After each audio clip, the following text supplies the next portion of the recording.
हम पहुंच गए हैं बेंगलुरु कर्नाटका, जहां हम मिले एक कॉमन मैन से जिन्होंने अपने हार्डवर्क से कुछ ऐसा अनकॉमन हासिल किया जिसे अक्सर लोग किस्मत की देन समझते हैं, पर यह था उनकी मेहनत का नतीजा।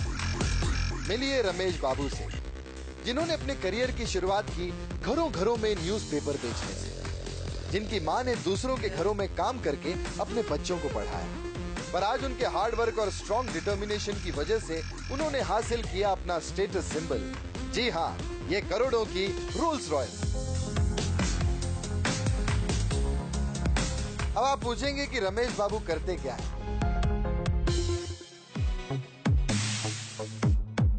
तो सुनिए, रमेश बाबू का काम है हेयर कट करना। जी हाँ, ये है एक बार्बर। इनका स्टैंडर्ड देखकर आप कहेंगे कि ये हेयर कट के चार्जेस बहुत लेते होंगे। जी नहीं, सिर्फ 150 रुपए। यकीन ना आए तो जब भी बैंगलोर आओ तो इनसे बाल कटवा लो।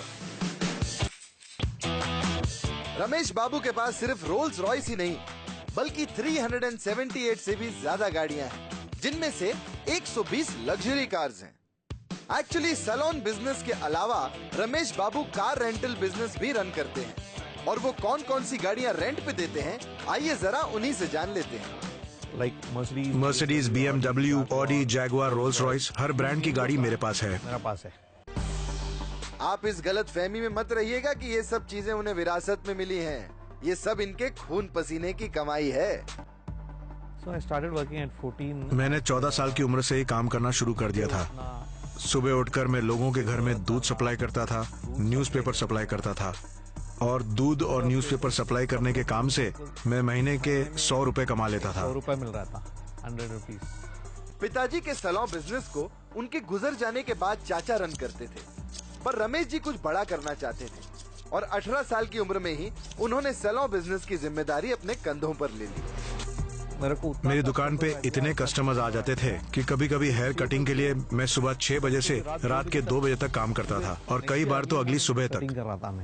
एक्चुअली रमेश बाबू सिर्फ सैलून बिजनेस से सेटिस्फाइड नहीं थे, उन्हें कुछ करना था और बहुत आगे बढ़ना था। और आगे बढ़ना है तो मेहनत के साथ साथ सोच और शौक भी बड़े रखने होंगे। इसलिए 1993 में उन्होंने पर्सनल यूज के लिए पहली कार मारुति ओमनी लोन पे खरीदी, पर उसमें भी एक ट्विस्ट आ गया। 2 महीने बीत गए, 3 महीने बीत गए, मेरे पास लोन लौटाने के लिए पैसे नहीं थे। उनकी मम्मी नंदनी आंटी के यहाँ काम करती थी, और उन्हीं नंदनी आंटी का एक सजेशन ने उनकी जिंदगी का रुख बदल दिया, और एक आम आदमी निकल पड़ा उस बुलंदी को छूने जिसका उसने सिर्फ एक सपना देखा था। मेरी आंटी ने मुझे एक आइडिया दिया कि मैं अपनी कार रेंट पे क्यों नहीं देता, और मैंने ये बिजनेस शुरू कर दिया।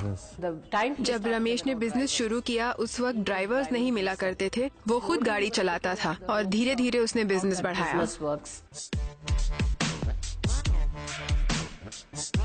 और 3.5 करोड़ की कार में किंग रोल्स रॉयस खरीदने का ख्याल कब आया आपको रमेश बाबू?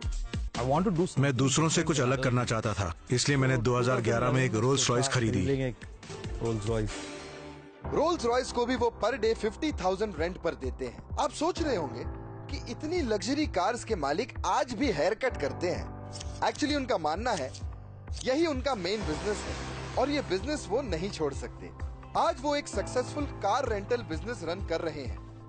ये उनके विजन और जी तोड़ मेहनत का नतीजा है, और ऐसे जुनूनी आपको सिर्फ इंडिया में ही मिलेंगे बॉस। कार्स के लिए पैशनेट रमेश जी अपनी कार्स की फ्लीट में एक ड्रीम कार और ऐड करना चाहते हैं। मेरी अगली ड्रीम कार है स्ट्रेच लिमोजिन, जिसकी कीमत है करीब 8 करोड़। एक आम जिंदगी को शान भरी लाइफ में ट्रांसफॉर्म करने का हुनर, और 21 सालों की कड़ी मेहनत के बाद जिंदगी के इस मकाम तक पहुंचना, वाकई रमेश जी यंग जनरेशन के लिए एक इंस्पिरेशन है। और वो एक ही चीज कहते हैं कि डिटर्मिनेशन और हार्ड वर्क ही लाइफ की वो कंघी और कैची है जिसे आप अपने सक्सेस की स्टाइलिंग कर सकते हैं।